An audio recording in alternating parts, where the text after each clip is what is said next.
सभी को जय मसीह की। हम परमेश्वर का धन्यवाद देते हैं कि परमेश्वर ने आज के दिन फिर से एक बार और हमें मौका दिया कि हम परमेश्वर के वचन से खड़े हो सके। और वचन शुरू करने से पहले हम चाहेंगे कि हम अपनी आंखों को बंद करेंगे और एक छोटे से शब्द में हम प्रार्थना करेंगे और हम परमेश्वर के वचन की ओर मनन करेंगे। स्वर्गीय पिता परमेश्वर, हम तेरा धन्यवाद करते हैं इस वक्त के लिए प्रभु कि तूने हमारे जीवन में एक सौभाग्य दिया, हम तेरे वचन को सीख सके और उसके अनुसार अपने जीवन को व्यतीत करने पाए।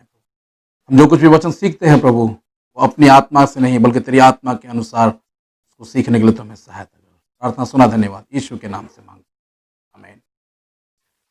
हम धन्यवाद देते हैं कि परमेश्वर ने ये जो समय हमें दिया है वो बहुत ही बहुमूल्य समय है। और हमारा आज का जो विषय है वो है परमेश्वर की इच्छा को जानना। सबसे पहले हमें ये बात को समझना जरूरी है कि परमेश्वर जिसने मनुष्य को अपने हाथों से रचा है, उस मनुष्य को रचने के पीछे परमेश्वर की इच्छा क्या है, क्यों उसने मनुष्य को बनाया और उसके पीछे की कारण क्या है, इस बात को हमें जानना है। यह हमारा आज का विषय है, प्रभु की इच्छा को पहचानना। इब्रानियों की पत्री उसका 10वां अध्याय उसका 7वां आयत में इस प्रकार से लिखा हुआ है, मेरे प्रियो, तब मैंने कहा, देख मैं आ गया हूं, पवित्र शास्त्र में मेरे विषय में जो लिखा हुआ है कि हे परमेश्वर की इच्छा को पूरी कर सकूं। हालेलुया।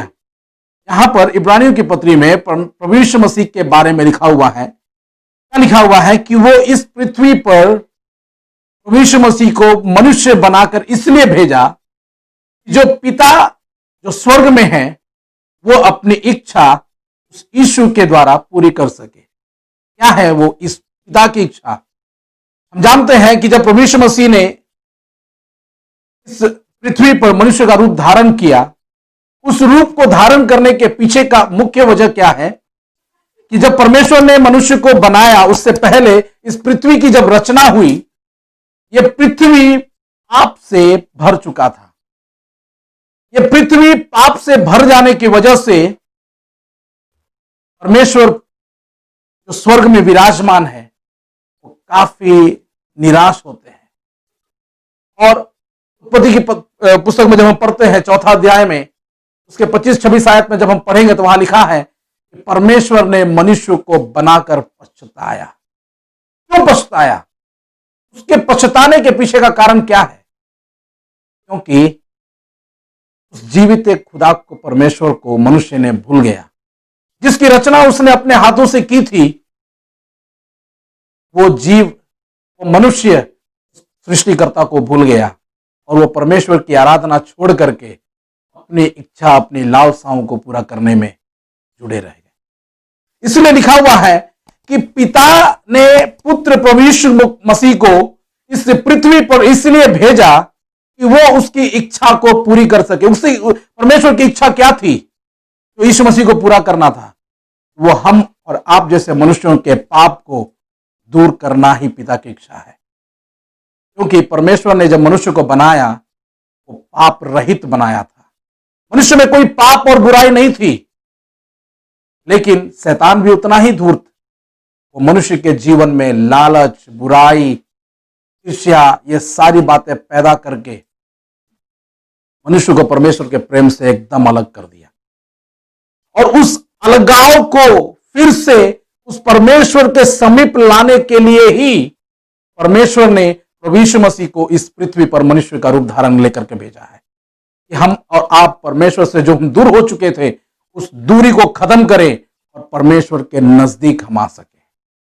इसलिए परमेश्वर ने अपने पुत्र यीशु मसीह को इस पृथ्वी पर भेजा है कि वो अपने स्वर्गीय पिता की इच्छा को पूरी कर सके। यूहन्ना रचित सुसमाचार उसका 17वां अध्याय उसका 4था आयत में इस प्रकार से लिखा हुआ है कि पिता के द्वारा दिया गया इच्छा को पूरा करना है। जब हम जानते हैं जब प्रभु यीशु मसीह अंतिम समय जब आया था, जब गत्समनी के बगीचे में जब वो प्रार्थना कर रहे थे, हम जानते हैं कि प्रभु यीशु मसीह उस दुख को इतना अधिक अनुभव कर लिए थे कि उनका माथे का पसीना बूंद बूंद लहू बन के टपक रहा था। अगर वो चाहते तो पिता से कहते कि वो ये दुख का जो समय है उसको हमारे पास से या उस कटोरे को हमारे सामने से दूर कर दे। अगर पिता चाहता तो उस यीशु के सामने से अपने दुख का कटोरा उसके सामने से हटा सकता था, लेकिन नहीं। क्यों नहीं मेरे प्रियो? इसलिए पिता की इच्छा यह थी कि यह दुख उठाए, ये मारा जाए, मनुष्य को उसके पाप से उसको निजात दिलाए, ताकि उसके द्वारा उसका उद्धार हो। यह है पिता की इच्छा। हम प्रत्येक मनुष्य के जीवन में भी परमेश्वर की एक योजना है। वो योजना क्या है? इफिसियों की पत्री उसका 2 अध्याय उसका 10वां आयत में इस प्रकार से लिखा हुआ है, उसने हमें बनाया ताकि हम उसकी इच्छा को पूरी कर सके। और उसी इब्रानियों की पत्री उसका 12वां अध्याय में उसका 1 आयत में लिखा है कि हम परमेश्वर जो मनुष्य को बनाया है, उस मनुष्य को बनाने के पीछे एक विशेष कार्य है। वो विशेष कार्य क्या है? हम उसके लिए हम आपको एक बार पढ़कर सुनाना चाहेंगे। इस कारण जबकि गवाहों का ऐसा बड़ा बादल हमें घेरे हुए है, तो आओ हर एक रोकने वाली वस्तु और उलझाने वाली पाप को दूर करके वह दौड़ जिसमें हमें दौड़ना है, धीरज से दौड़े। आमीन, हालेलुया। सबसे पहला परमेश्वर की योजना क्या है हमारे जीवन में? कि परमेश्वर ने यदि हमको अपनी सेवा के लिए चुना है, तो उस दौड़ को पूरी करने के लिए हमारे अंदर प्रथम कार्य क्या है? धीरज होना आवश्यक है। हमारे अंदर धीरज होता नहीं है, क्योंकि हम मनुष्य हैं मेरे प्रियो, और मनुष्य होने के नाते हम चाहते हैं जो भी कार्य है शीघ्र हो जाए, यूं चुटकी बजाते हुए सारा काम पूरा हो जाना चाहिए। लेकिन परमेश्वर का वचन क्या याद दिलाता है कि उस दौड़ को दौड़ते हुए पूरा करना है यदि, तो उस दौड़ को दौड़ने के लिए हमारे अंदर धीरज होना जरूरी है। यानी हमारे अंदर सहनशीलता आना बहुत जरूरी है। हमारे अंदर अगर हड़बड़ी होगा, तो कहते हैं हड़बड़ी में सब गड़बड़ हो जाता है। तो हमें हड़बड़ी नहीं, धीरज के साथ उसको पूरा करना है।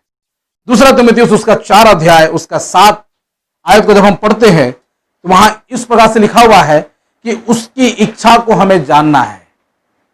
परमेश्वर की इच्छा हमारे प्रति और आपके प्रति क्या है, उसको हमें जानने की आवश्यकता है। भजन संहिता उसका 32 के 8 में लिखा हुआ है, वह हमें बुद्धि देगा कि हम उसकी इच्छा को जान सके।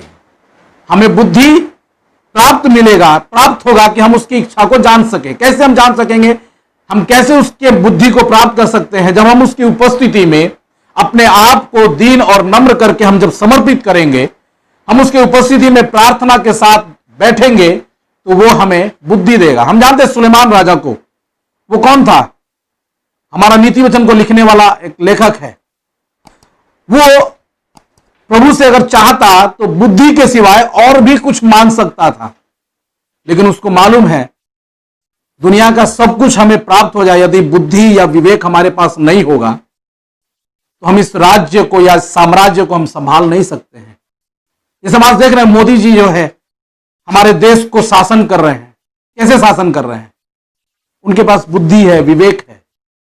वो भले ही अन्य ईश्वरों की सेवा करने वाले हैं, लेकिन उससे हमें परवाह नहीं है। लेकिन परमेश्वर जो जिंदा खुदा है, जिसकी हम और आप उपासना करते हैं, यदि हम उसकी उपस्थिति में बैठेंगे, वो भी हमें बुद्धि और ज्ञान और विवेक से भर देगा कि हम परमेश्वर की इच्छा को मालूम कर सके।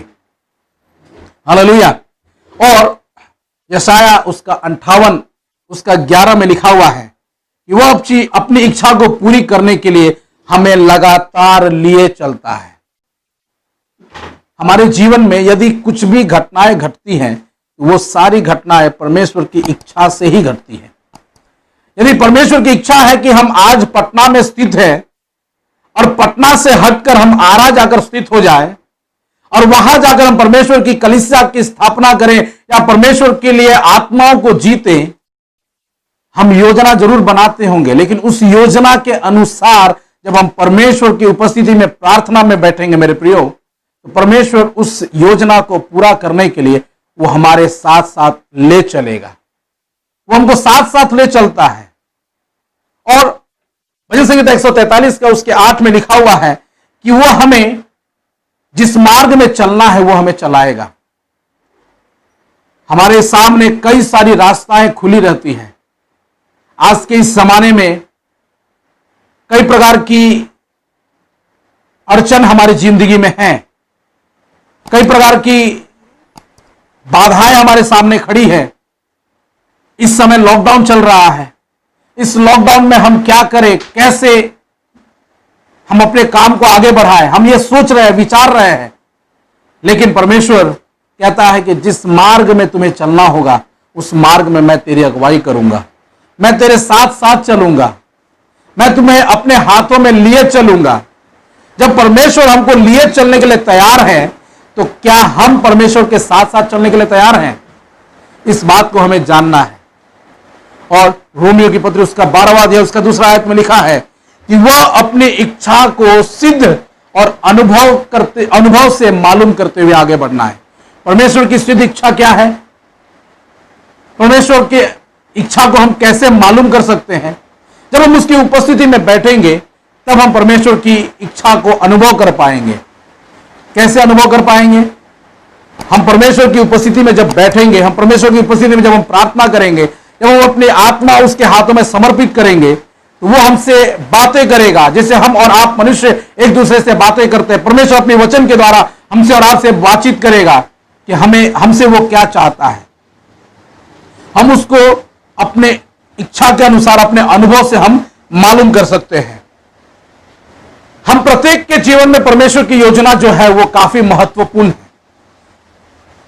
यिर्मयाह उसका 10 अध्याय उसका 23 आयत में लिखा हुआ है, हम अपनी इच्छा को पूरी करने के लिए परमेश्वर की इच्छा को या परमेश्वर की इच्छा से हम भटक जाते हैं। यानी परमेश्वर जिस योजना से हमको और आपको चुना है, परमेश्वर के वचन में लिखा है कि हम मां के गर्भ में रचे जाने से पहले उसने मेरा नाम लेकर हमें चुन लिया है। यदि वो हमारे मां के गर्भ में रचने से पहले नाम लेकर चुना है और उस चुनाव के अनुसार यदि वो हमारे लिए कोई और बुलाहट रखा है, उस बुलाहट को बिना समझे बिना जाने हम परमेश्वर की इच्छा को पूरी करने के बजाय हम अपनी इच्छा को पूरी करने में व्यस्त हो जाते हैं। यह आजकल का जमाना ही कुछ ऐसा चल रहा है। हम अपना समय इस समय में इतना अधिक हम उपयोग कर लेते हैं कि हम परमेश्वर की इच्छा को पूरी नहीं कर पाते हैं। लेकिन मेरे प्रियो, परमेश्वर का वचन कहता है कि हम परमेश्वर की इच्छा से यदि हम दूर चले जाते हैं तो हम अपनी इच्छा को पूरी करने में व्यस्त हो जाते हैं। लेकिन परमेश्वर का वचन क्या याद दिलाता है कि परमेश्वर की इच्छा को पूरी करना है तो हमें अपनी लालसाओं को, हमें अपनी इच्छाओं को खत्म करना पड़ेगा। तब हम परमेश्वर की इच्छा को, परमेश्वर की काम को हम अपने जीवन में अनुभव कर पाएंगे। हम आखिरी बात को हम बता करके हम समाप्त करना चाहते हैं कि परमेश्वर जब हमारे अंदर वो अपनी इच्छा को समावेश करता है तो हमारे जीवन में क्या लाभ होता है। पहली बात है, वह अपनी इच्छा को पूरी करने के लिए हमारी इच्छा को खत्म करने के लिए कहेगा। मतलब हम अपनी लालसाओं को, हम अपनी इच्छाओं को पूरी न करें बल्कि परमेश्वर की इच्छा को पूरी करने में तत्पर तैयार होना है। दूसरी बात, परमेश्वर के वचन के द्वारा हमें पवित्र आत्मा की इच्छा को खोजना है। पहला है कि हम अपनी लालसा को खत्म करेंगे और दूसरा, परमेश्वर के वचन के आधार पर हम पवित्र आत्मा का खोज करेंगे। तीसरा है, हमें अनोखी परिस्थितियों का ध्यान रखना है। अनोखी परिस्थिति कब हमारे जीवन में आता है? जब हम परेशानी में पड़ जाते हैं, हम परमेश्वर से प्रार्थना करते हैं तो हमारी उस बुरी परिस्थिति को परमेश्वर अनोखा रूप से उसको बदल देता है। यानी हमारी जो कल्पनाएं हैं, जो हमारे सोच से परे हैं, वो परमेश्वर जब पूरा करता है तो वो अवस्था, वो परिस्थिति हमारे लिए अनोखा हो जाता है। चौथी बात है, हमें परमेश्वर के मार्गदर्शन के लिए प्रार्थना करना है। हम परमेश्वर की इच्छा को अपने जीवन में पूरा करना चाहते हैं, उसको पहचानना चाहते हैं, तो हमें परमेश्वर से प्रार्थना करना है कि प्रभु आप हमें मार्गदर्शन दीजिए कि हमें किस राह पर चलना है, कैसे चलना है। और आखिरी बात है, हमें परमेश्वर पर निर्भर होना है, ना कि हमें किसी मनुष्य पर, ना हम अपने पड़ोसियों पर। आखिरी बात बहुत ही गंभीर बात है, हम अपने पड़ोसियों पर नहीं, हम अपने मनुष्यों पर नहीं, हम अपने दोस्तों पर नहीं, बल्कि परमेश्वर पर हमें निर्भर होना यानी आश्रित होना है। यदि हम परमेश्वर पर आशा रखेंगे, परमेश्वर पर हम निर्भर होंगे मेरे प्रियो, तो परमेश्वर हमें विजयी बनाएगा और हम परमेश्वर की इच्छा को अपने जीवन में हम मालूम कर सकते हैं। आइए हम आंखों को बंद करेंगे, हम प्रार्थना करेंगे और एक सवाल हम आपके सामने छोड़ जाना चाहते हैं। आप अपने आप को थोड़ा जांच कर देखिए कि क्या हम परमेश्वर की ओर से जिस मार्ग पर हमें वो ले चलना चाहता है, क्या हम उस मार्ग पर चल रहे हैं या हम उस मार्ग से पीछे हट गए हैं, या परमेश्वर की इच्छा को हम पूरा करने के बजाय हम अपनी इच्छा को ही पूरा करने में लगे हुए हैं। इस बात को हमें जांचना है, परखना है और प्रभु से प्रार्थना करना है। प्रभु से कहें, प्रभु हमें उस आत्मा की पहचान दे, वो आत्मा दे हमें कि हम अपनी लालसा को हम पहचान सके और तेरी इच्छा के अनुसार हम तेरी मर्जी को समझते हुए अपने जीवन में आगे बढ़ने वाले होने पाए। प्रार्थना करते हैं प्रभु जी इस सुंदर से वचन के लिए जो तूने हमें दिया है। इस वचन के मुताबिक प्रभु हम तेरे आत्मा के खोजी होने पाए, तेरी इच्छा को अपने जीवन में मालूम करने वाले होने पाए। प्रभु तेरी आत्मा में हमें और स्थिर बना प्रभु, ताकि हम अपनी लालसाओं को नहीं बल्कि तेरी इच्छा को हम मालूम करते हुए उसको पूरा करने वाले होने पाए। प्रभु हम प्रार्थना करते हैं प्रभु, जितने भी लोग प्रभु इस वचन को सुने हैं और सुनने वाले हैं प्रभु, उन सबों के जीवन में तेरी आशीष होने के लिए हम प्रार्थना करते हैं। हमारी प्रार्थना विनती सुना, हम तुझे धन्यवाद देते हैं।